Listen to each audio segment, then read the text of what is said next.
Welcome, Alberto. Welcome, Emanuel.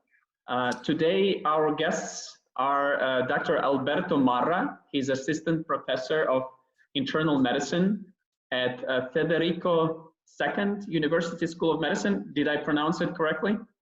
Perfect. Yes. Okay, perfect. And also Dr. Emanuel Spina, neurologist, attending physician, also at Federico II University School of Medicine. Please correct me if I mispronounced. Perfect. So thank you so much for taking the time. I know that you're very busy with patients, so thank you for dedicating this time to sharing your knowledge and experience with the rest of us. I was thinking that maybe we could start from, if you could share about the history of coronavirus in Italy, when you became aware that it was a big problem, and how it all started and how it all developed. Yes, I do remember the date because it was actually my birthday. It was 21st of February. And it started because it was spread by the media.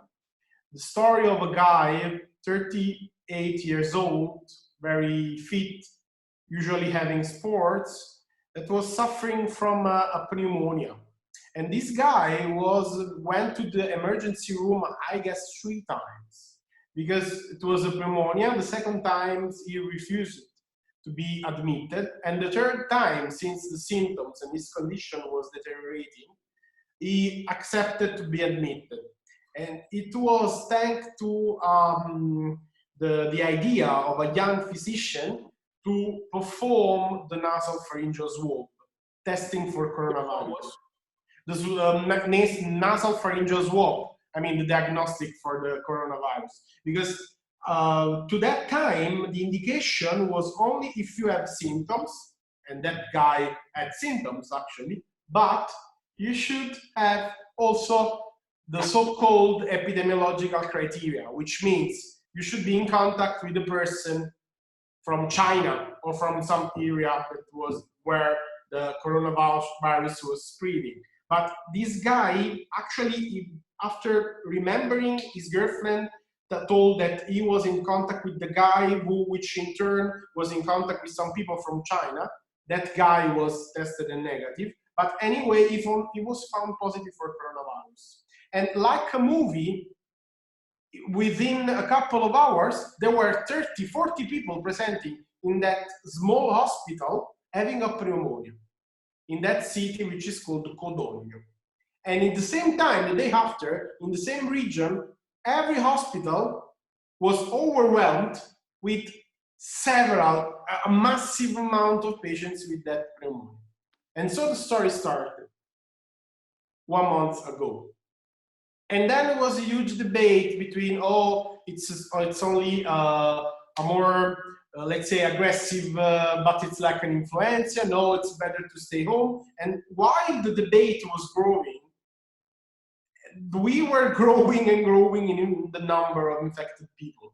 Up to the first week when it was started, the sort of first lockdown, just only the schools. Then the second, just only that area of northern Italy. And I guess 2 weeks ago, we had the complete lockdown. And last week, we had a total lockdown with all the industries and companies that were locked and then stopped, and just only the basically primary service are kept still on. So it took about 20 days from February 21st until the lockdown. The complete one. Okay. The first measures were taken just 10 days. Emanuele, you probably do remember the time course. Yes, I guess 8th of March. On the 9th of March. The night between the Saturday and Sunday, 9 and 10 of March, and then to the rest of Italy on the 11th March evening. And how many days did it take until the ICUs were overwhelmed with patients? A week. I mean, it depends. In northern Italy, it took very, very, very fast. I guess 1 or 2 weeks Yes, you have two different situations in Italy. Probably you have 20 different situations because the healthcare politics in Italy is divided by region. So you have a politics for Lombardy and for Veneto, for Emilia-Romagna, and then for each region of Italy. So you have to take into account the overwhelming of each region. So the Lombardy was the first region, and the healthcare of Lombardy probably overwhelmed in first 10 days. We live in Naples, and we right now we don't have the complete saturation of IQ's unit. So there is a geographical gradient from the north to the south of overwhelming the health system. Okay, okay. And so we started discussing the diagnostic criteria and the complexity of patients presenting with one problem, and then physicians realizing that it actually has something to do with COVID. So can you talk more about your experience with these patients? Well, I can tell you the experience I had this morning while admitting a patient that was admitted just for oral candidosis, which is an infection of the mouth, and is a HIV patient positive. But suddenly, during the morning, after his admission, he started to develop a pneumonia very suddenly. Then we had the test, and right now I'm awaiting the results. But I can tell you about several stories of patients that are admitted for diarrhea, headache, for palpitation. They have some symptoms that are, for instance, they cannot taste while they are eating, they cannot smell, hear the smell, feel the smells. So the problem is that, I mean, in my eyes are two problems. The first problem that, okay, there are some patients who develop the pneumonia, so you can recognize. There are a small amount of patients that develop those atypical symptoms. But the problem, just take in mind that the coronavirus was described for the first physician, a Chinese doctor, which is an ophthalmologist for a conjunctivitis. So this is not so uncommon, but the problem is that if you admit the patients in a non-COVID unit with such atypical symptoms, and then you discover that they are COVID, since this virus is so contagious, then you can spread the infection. So this is tricky and extremely challenging. Emanuel, do you have you had experience with this type of presentations? Yes, you have a wide range of presentation, and you can have the involvement of nervous system with anosmia, ageusia, or maybe with gastrointestinal system with diarrhea or vomiting. So you have to treat each patient you see in this period as a potential COVID positive. Because you can't base your diagnosis only on epidemiological criteria. Each patient could have a contact that he didn't remember with a COVID positive, and you have to be cautious. You have to wear the protection which each patient at this moment with this epidemiological spread. Because we think that in Italy, the number of cases that we are reporting is a big underestimate. In Italy, you have a case fatality ratio of 9%. It's impossible for this kind of virus to have this case fatality ratio, because it's probably that we have a number of total cases 5 times higher. So at this moment, you have probably 500,000 people affected by COVID-19 or have been affected, and now they are resolved their condition. Even if we potentiate our testing power, we will find a lot of asymptomatic people. It's sure. So, and what diagnostic criteria are you currently using? Can you share your experience? So first of all, so there is, at least in the States, there is a problem with relatively low sensitivity of the COVID test, right? Yeah. On the other hand, so there was a paper recommending to do chest CAT scan and X-ray, and then there is the American physicians shared with the issue that it's very problematic logistically to clean and disinfect after each patient. And yesterday, talking to a physician from New York, so she mentioned that one option might be ultrasound of chest. So can you talk about your experience in diagnostic criterion?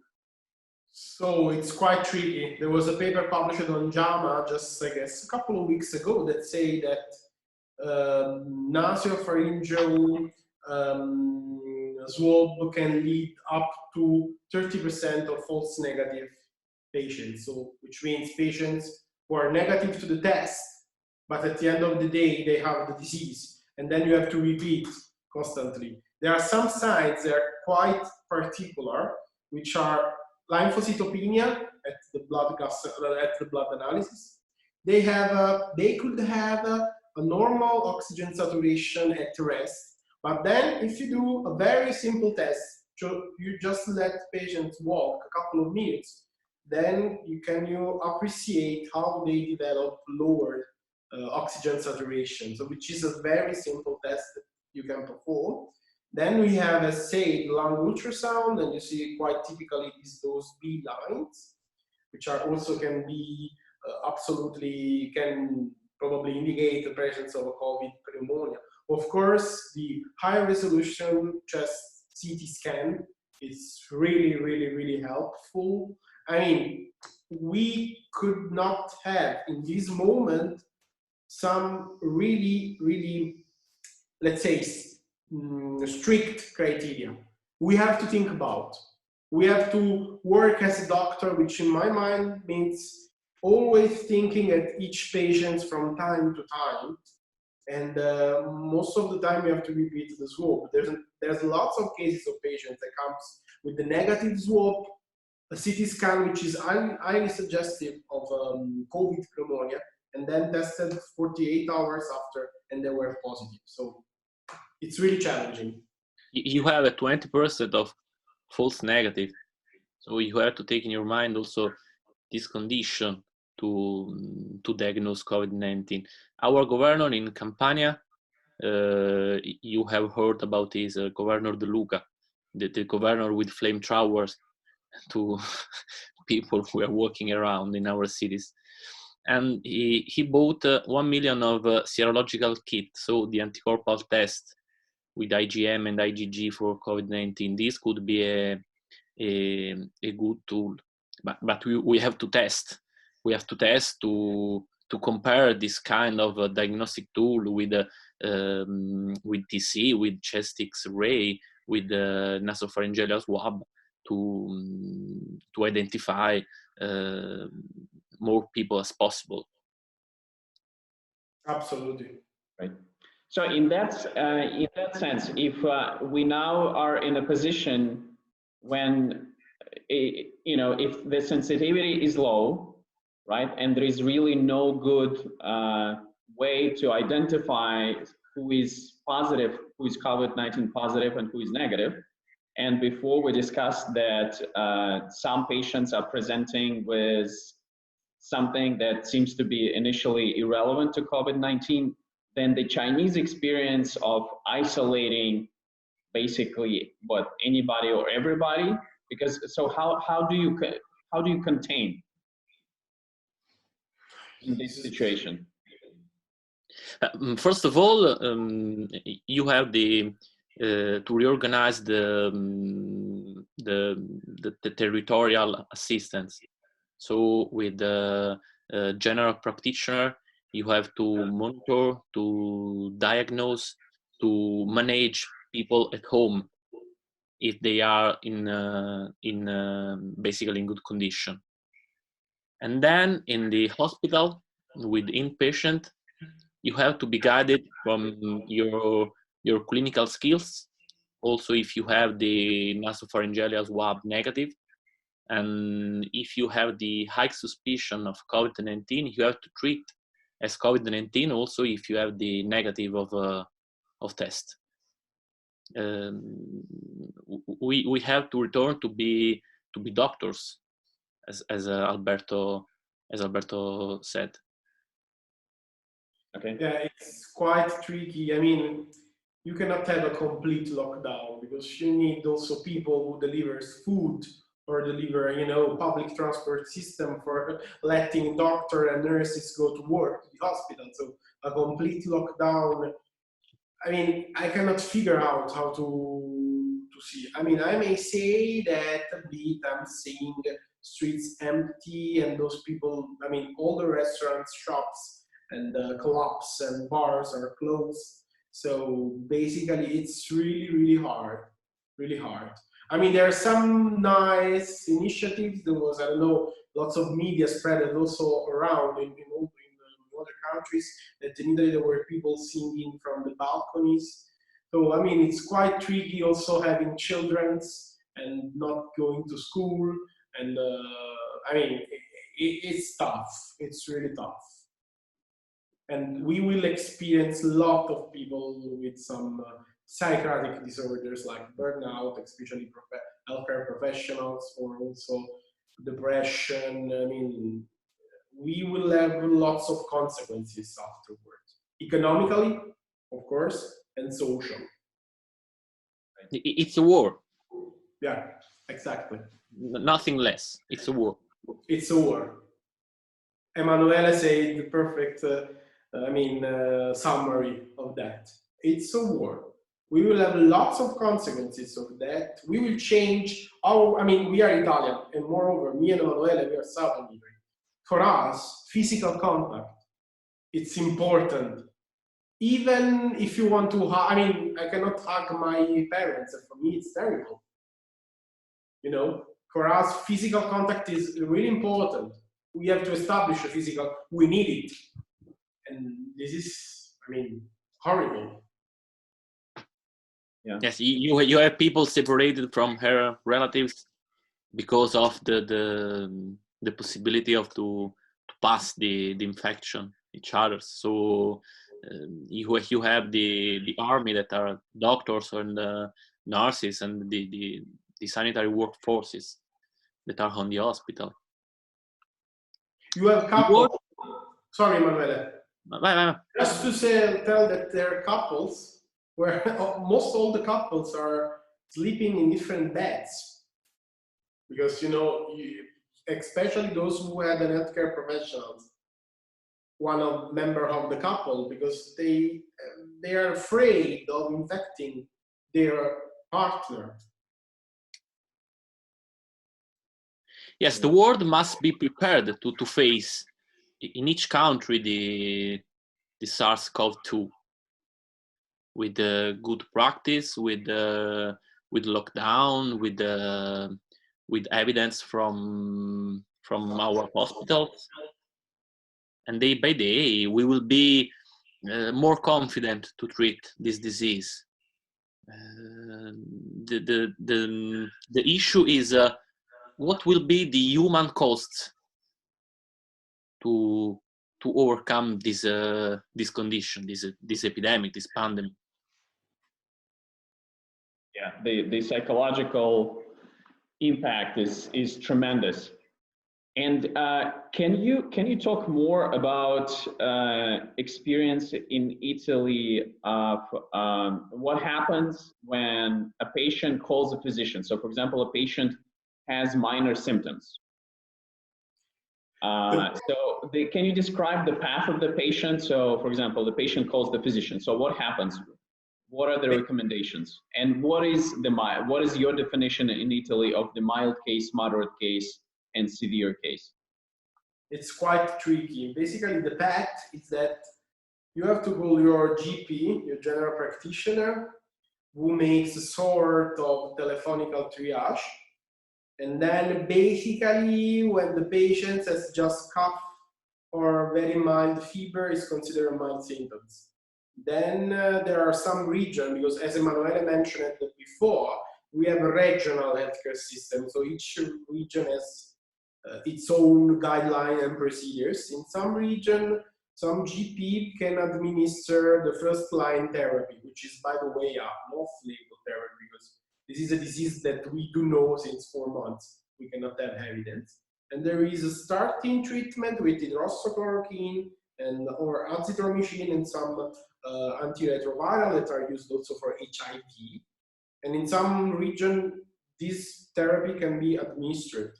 Then when the patient... Hold on a second. So let me just clarify that. So let's say somebody has mild symptoms at home and the general practitioner will prescribe antiviral. They are allowed to prescribe this off-label treatment. From yesterday. From yesterday. Yeah. The Italian Drug Monitoring Association, so the AIFA, gave this indication to general practitioner. Because yesterday I was talking to a New York physician, and she said that in the States, the general practitioner would not prescribe antiviral because there are no randomized trials that show efficacy of any medication, and therefore what they are doing, they're basically waiting until the patient come to the hospital, and usually they are brought to a hospital because they are already in a very poor shape, and it's only to at the later stage of the disease that they start prescribing chloroquine or other antiviral medications because there is a lack of medication. So apparently in Italy things are different. They are changing. They are changing because we observed, and of course there's no trial and no evidence, but we observed that those patients with a poorer outcome are those patients who are treated very, very late. Yes. So our anecdotal, because it's only anecdotal experience, is that the more early you start this treatment, better outcome you can achieve. But as I said, it's just anecdotal, and just this is something that we are learning, talking one with the other, with the colleagues. There's no study, but since it's quite, we have this gut feeling, let's say. It makes a whole lot of sense that the later you start the treatment, the worse the prognosis is going to be, right? Yes. It was the situation you described. It was the same in Italy about 2 days ago, 3 days ago. The evidence from our hospital is to treat as soon as possible, also at home with hydroxychloroquine mainly, and in some patients also with dual antiviral therapy. And you do, so your patients do have access to these drugs, because it seems that in New York they're out of drugs. It's difficult. It's difficult because you find these drugs mainly in the hospital. In the pharmacy it's tremendous difficult.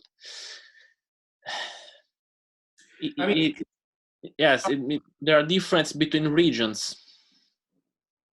So do you treat, so let's say, once again, the patient calls with fairly mild symptoms. Do you recommend to treat everybody or any particular risk groups? I would say I will treat those patients with a higher risk of dying. Probably. Say that again, please. I will say that I will treat those patients in a higher risk of dying. Which are the with lots of older people, elderly with lots of comorbidities. But as I would say, I will treat anyway also some young people, because, you know, I mean, this experience shocked me. We had a professor that died, which was a great researcher and scientist. I personally had the honor to work with him, and he had a delay in the treatment, as some colleagues said. So unfortunately, developed very nasty IRDS. So I mean, you know, Roman, I have lots of, Emanuel also have lots of friends at the board. I worked in Germany since last year. I have been in Germany for 5 years. So I have, and also during my European network, I have contact with lots of colleagues all around the world. My feeling is that, like a movie, me and Emanuele, we are watching a movie and we are further. And the other country are experiencing those things that we experienced 2-3 weeks ago. So 2-3 weeks ago, we had these rules of treating only patients who were hospitalized. Now we are starting to treat patients at home. And I'm pretty sure they will do also in other countries, that we will treat patients at home. You know, it's like we are seeing this movie before they will see. I don't know if I was clear. Right. Now, another, so many more questions, but one of the questions is, so in conversations with several US physicians, they shared that initially they expected, based on the experience in China, that most death would be coming from either older people or people with multiple comorbidities, especially heart disease and diabetes. And what they see is a surprising number of people, of fairly young people in their 30s and 40s, who run marathons, who seems to be physically fit, who basically don't fit the standard perception of a sick person. Do you encounter a disproportionate number of these fairly healthy people? Absolutely. My idea, this disease can lead to a wide shape of manifestation, since from the common cold to the severe IRDS, okay? So in my opinion, what is playing, I mean, which is the player, is the immune system, which could explain this different phenotype among people. That's why one of the therapy which seems to be really effective, especially in those very severe patients, and it was started in our city from the group of Professor Alberto, is tocilizumab, which is a drug who can inhibit cytokine, which are some mediators of inflammation. And I do believe that the immune system and inflammation plays the most relevant role. It can explain why it's so unpredictable how the patients will experience his outcome. I'm not sure I understood. Can you talk more about it? So first of all, I didn't get the drug name. Tocilizumab. Tocilizumab, the Riamtira, the drug for the rheumatoid arthritis. It's anti-interleukin 6. Okay, and so how do you explain that? For example, there are examples of people with multiple comorbidities who experience, you know, fairly light disease progression, and then there are other people who are fairly young and who have very severe forms. So is this genetic mutation of the virus, or is it something of the immune system, related to the immune system of the host? Any idea? Probably it's. I don't think that we are observing a mutation of virus strains in Italy at this moment. You have different response of immune system, a lot of comorbidities, maybe you are a smoker, you are BPCO, or maybe you have a too heavy immunological response, and that's why tocilizumab could work in patients affected by SARS-CoV-2. And that's why the antiviral therapy it works in the early phases to block the infection, to block the immunological response of our body. I mean, there's lots of explanation, of course, Roman, because people are surprised that also young people is dying. But if you look also at the Chinese, and Emanuel in this issue is more prepared of me. But if you look at the Chinese number, you have that 1% of the people who died are young people. Of course, 1% of 100 is 1% of 1,000 of infected is, then it becomes 10. I mean, and so long. So first of all. Second of all, of course, those people with lots of comorbidities are those who are at huge risk, because if you put a severe pneumonia in a patient who has diabetes or, as I say, heart failure, COPD, whatever, they have less opportunity to fight them. But if you put probably this infection in a young person, and probably he starts the treatment, or he or she, they start the treatment very late, or maybe they have some kind of immune predisposition to this kind of massive response that leads to death, then they, unfortunately, they can have a very severe illness.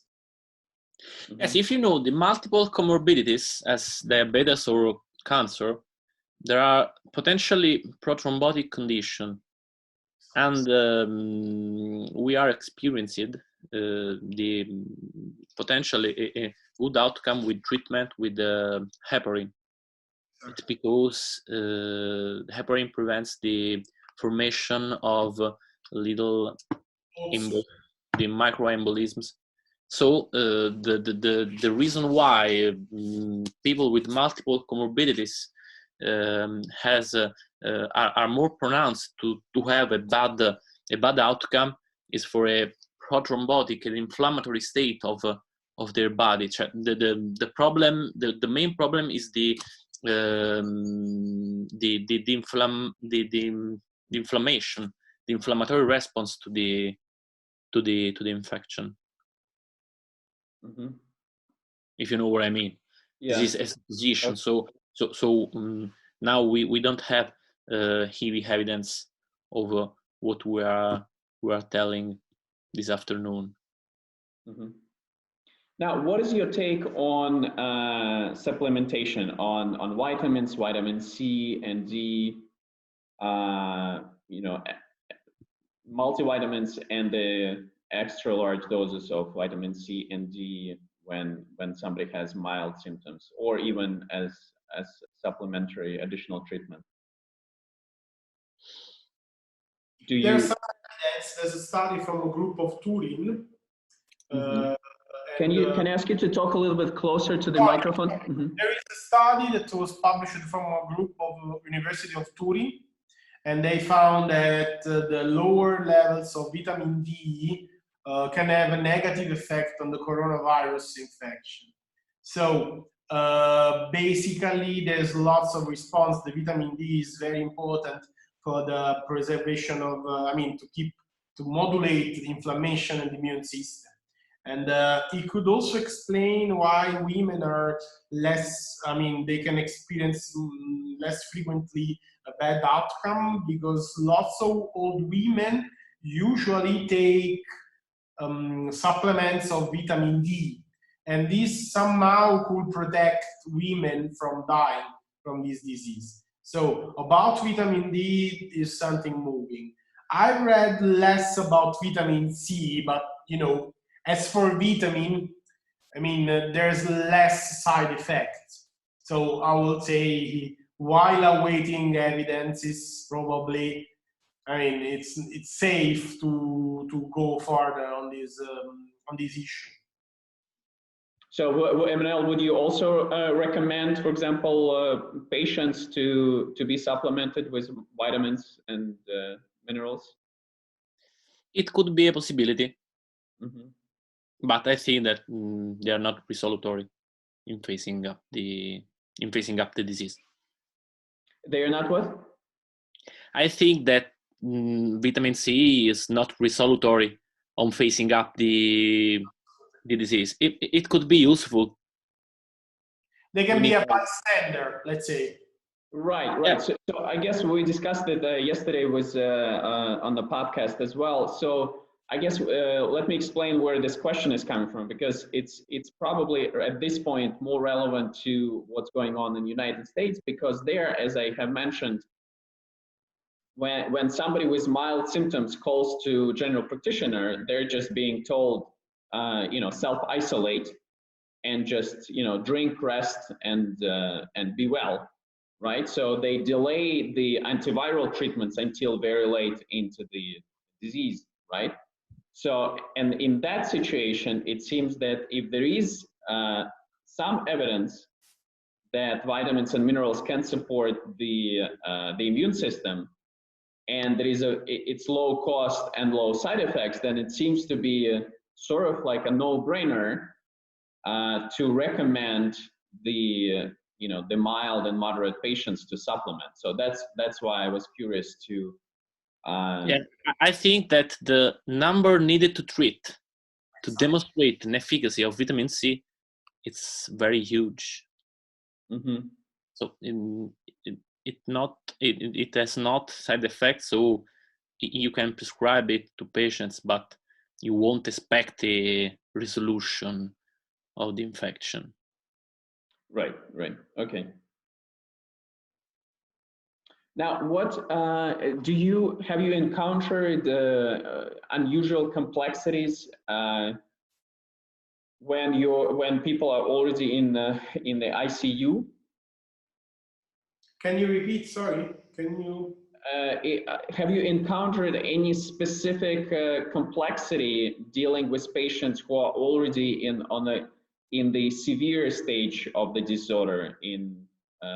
Well, basically, I guess also, Emanuele, we don't work in the ICU because the ICU is led by anesthesiologists. However, I may tell that since this very strong hypoxygenation, it's very easy for these patients to undergo multiple organ failure.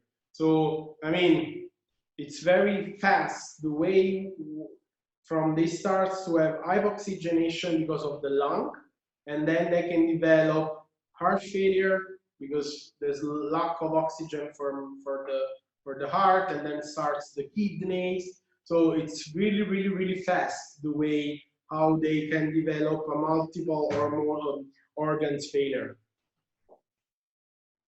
Yes, it's very difficult to extubate the patient. You need positive end expiratory pressure. You need to prone each patient. Yes, it's bad pneumonia. Okay. And how do you protect physicians? So this is a huge question in the United States. It's a huge question. It was a present of my father. He gave me just yesterday. He bought this helmet, if you can see. This is an helmet that usually people working with iron and stuff. And he puts a plastic layer, and so I'm using it sometimes. We do have surgical mask. We are lacking from PEEP, from protection equipment for physicians. Exactly. You're a lucky guy. Actually, the hospital gives only the surgical mask. So you are also out of N95 masks. We are, we are sparing the FFP2 and 3 to the COVID world. I'm not in a COVID world, so I'm using this one. Okay. In case I will have, for instance, the patients I was telling that I admitted and he developed the pneumonia very, very, very, rapidly, very fast. If he will got a positive test, then I will go to have also nasopharyngeal swab. So this is the way we are protecting. Okay. Gloves. Yes, we are out of medical masks in Italy, and now we are producing what we need. But it's one of the main problem in Italy now is the healthcare protection, because you came in contact with COVID positive patients and then with COVID negative patients, and the problem is that if you are not protected, you can pass the infection between patients. This is the main problem that we are facing in this time. Okay. Because we must stop the infection, the spreading of infection, and the first focus of infection is obviously the hospital. Right. So looking back at the past 5 weeks, do you see is there anything that you would have done different if you were to do it again, in terms of hospital policy, in terms of government policy? If you were time transformed in the time machine back 5 weeks ago? It's easy afterwards, as always. It's easy. The problem, I cannot complain about our government because, as I said, it was like dropping a bomb in the middle of the night, and we didn't know nothing except for something coming from China, which is quite far away. So I don't feel myself to make an accusation to the government. No. So let me clarify. It's not about accusation. It's probably more about learning from what you can share with other countries which are behind you. Starting the lockdown before, even if it would be a tremendous decision to stop the economy completely, probably it should be done a little bit before. But of course, the government tried to manage the situation, hoping for the best. And then when it was the last possible decision, they did it. First of all, probably starting the lockdown before. My friends in Germany has a fantastic healthcare system. Fantastic, lot of beds, infrastructure, possibilities, but friends in Germany, and they are preparing very well in the hospitals with beds and equipment. But friends in Germany, they are telling me that there's still people going out and going to the restaurants and having gatherings. So my suggestion is for the other country to stop gatherings. It's hard for everybody else not to go to the restaurant or to the cinema, but we have to do this for our health. So stop all the gatherings, which are useless. Not useless, but you can live without it. So stop gatherings. Take care to wearing a mask, even a surgical mask, if patients, if people are social distancing, and don't be so slave of the protocols. It's important to divide the COVID patients to non-COVID patients, but as before, a doctor is not a computer. So think always about that probably a very strange symptoms can hide the COVID. Okay? In my opinion, so as Alberto said, start lockdown as soon as possible. Treat patient as soon as possible. The problem is not the inpatient, the problem is outpatient, because you have to prevent going patient to the hospital. You have to treat as soon as possible, also in mild condition, with chloroquine or antiviral therapy. investigate on contacts, on potential contacts, and isolate contacts. So you have to test each potential positive. And if you found a positive, also if asymptomatic, close that people at home for at least 14 days. For at least 14 days. Pardon, it's my director calling me. Just a second. And probably we would need one healthcare politics for all the country, non-20 healthcare politics divided by regions. Anyway, sorry, I couldn't. My patient was tested negative for coronavirus. Okay. Well, I wanted to say that's a good news, and then I thought, well, it's a good news, but you never know, right? Absolutely, but at least. Yeah, at least it's negative. Okay, sorry, Emanuel, I interrupted you. No. I just say what I'm telling you. So in Italy, probably we need one healthcare politics not divided by regions, because one regions decide to treat the patient in a way, and maybe other region has less resources, so adopt different politics. Maybe in some region you have a more strict lockdown. In other region you have a free to have a run outside your home. So this, but afterward is too easy.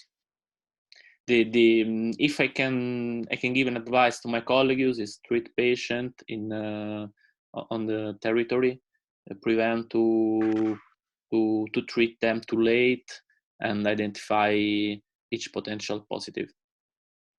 Absolutely. So logistically, how do you treat patients when they're at home if you mentioned that the drugs are primarily at the hospital? Mainly hydroxychloroquine, mainly. And then on the condition of patient, you can decide to introduce also the double antiviral therapy. So only some of the drugs in Italy are primarily at the hospital. Some drugs are still antivirals available at the pharmacy. It's hard that they are hard to find at this moment. In an ideal world, if you can find it, you treat patient with hydroxychloroquine, and then with taking account the heparin. So if I can give a message to our colleagues.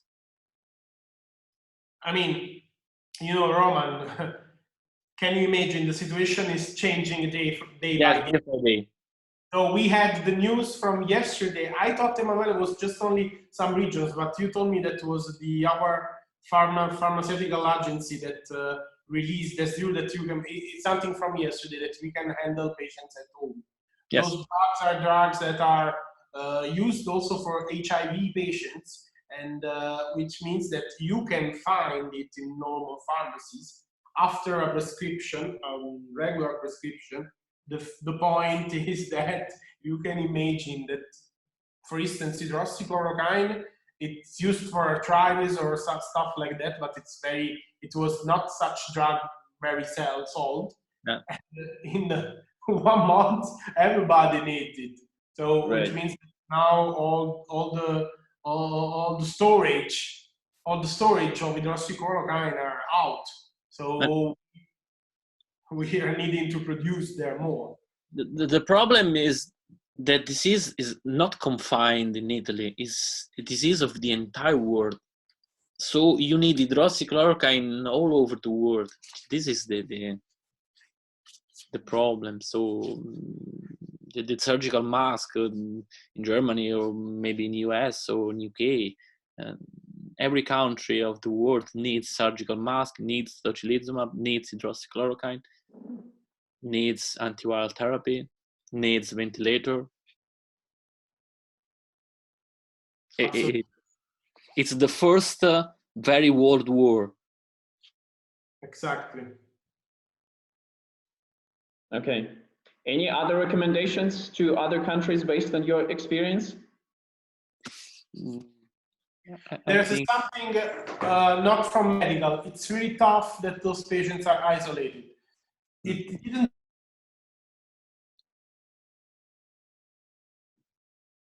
Alberto, are you still there? We lost you for a little bit.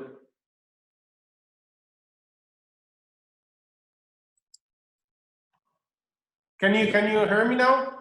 Yes. Yes. I mean, I'd say it's painful. A colleague of mine from Northern Italy told me this story because, you know, once a patient got infected, he's in isolation. And so there was these patients dying and he had to organize.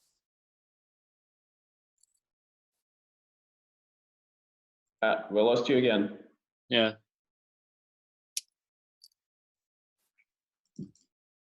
We lost Alberto, you. yeah. Oh, because I think my connection is really bad. So, as I say, there was this colleague from mine from Northern Italy who had to, since the patients are in isolated, once they got the diagnosis, he had to organize a phone call, a FaceTime call to the relatives for the last farewell of the patients.